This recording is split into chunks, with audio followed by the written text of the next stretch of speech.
my YouTube family, and thanks for stopping by. I have already connected with your energy, and I was guided to these three cards for you, which is Condor, Chameleon, and Cardinal. Okay, guys, let's go ahead and get started. The Condor has shown up in your reading today because you're too focused on a situation and you need to step back to see the bigger picture before making any decisions or taking any actions. You've lost perspective here because you've either believed there's something that you absolutely need to have happen, or else you've simply have been too stubborn to let go. Step back and take a fresh look at your circumstances.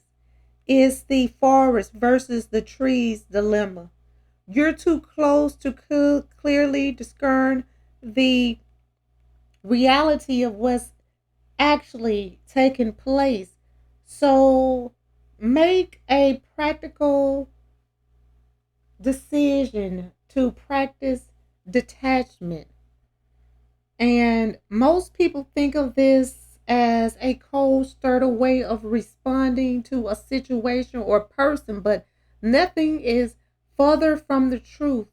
It's far worse to remain so utterly involved and entangled that you lose perspective and sometimes even yourself.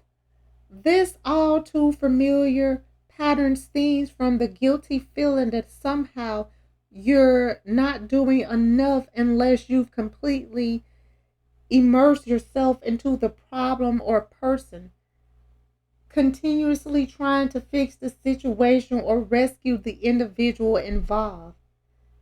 And while this may give you a temporary sense of satisfaction, doing so also creates unhealthy dependency, yours and others. True detachment is objective compassion, a state of mind and heart where you still care very much but are distant enough so that you're not under the illusion that you can somehow control the situation or person through your participation or intervention. In any situation or conversation, follow these four simple guidelines. First, be 100% present and attentive. Second, speak your truth or maintain a dignified silence. Third, keep the focus on what's really important and what really matters. And fourth, let go of any attachment to outcomes. These four steps will help you keep your perspective while remaining compassionately involved and detached at the same time.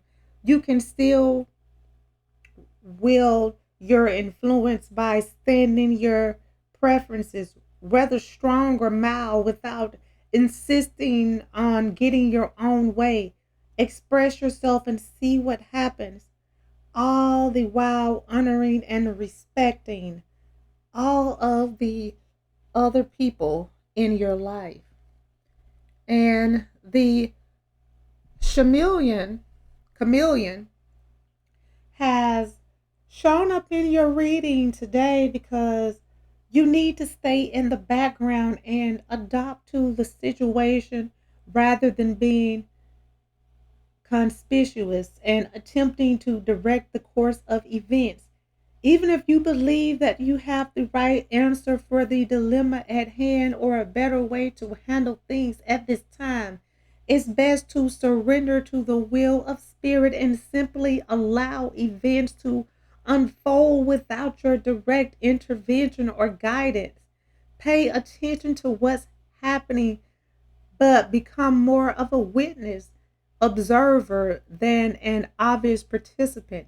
Simply by your presence, you are participating. However, there's no need for you to push against the flow of life or push your agenda on those around you, even when you're physically present. You can contract your energy field to the point where others may not notice you. That is allowing you to be unobstructive and more easily blend with your surroundings. With practice, you can get so good at this that you'll be nearly invisible to others. This isn't a call for you to be passive, but to wait and contain yourself until you know with certainty that it's time to step up and let your presence be known. When it's time to do so, move quickly with focus and certainty. But in the meantime, flow with the situation instead of trying to make something happen. Whatever needs to occur is already in motion anyway, so just go for it. And the cardinal has shown up in your reading today because it is showing that your spiritual pursuits and physical pleasures are out of balance. So do whatever is necessary to bring them back into balance. When on the spiritual path, it's easy to idolize what being spiritual means. It can become a rigid mental imprint on which you judge anything that varies from your conception of what's being spiritual is supposed to be about. This includes not only another person's practice and beliefs, but your own.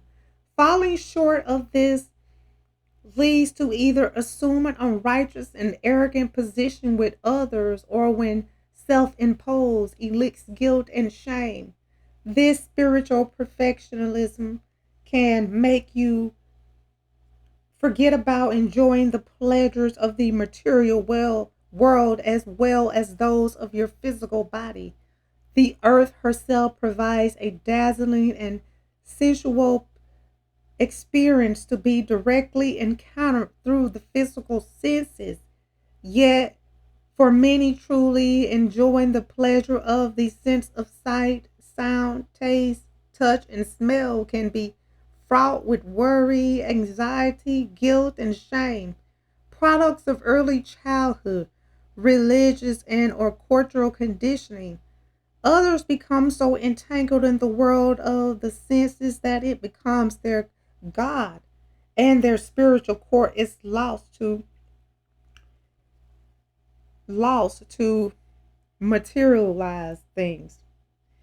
To be polarized in one direction or another takes you either to new heights or completely ungrounded, or it could cause you to become caught up in the glue of the world without the guiding light of spirit to provide a lotus of authority. With the blessing of your awareness, you can redirect your thoughts and actions towards that which brings greater balance between your inner world and your outer world. Okay, guys, I'm going to go ahead and end this reading. I would like to thank you again for stopping by and allowing me to connect with you. I hope that this reading has provided the insight that you were seeking. If this reading resonates, please feel free to like, comment, share, and subscribe so that you can receive notifications when I post your new reading. And if you would like to become a member of my channel or make a donation to my channel, the link is in the description and it will be greatly appreciated. Well, until next time, goodbye, my lovelies.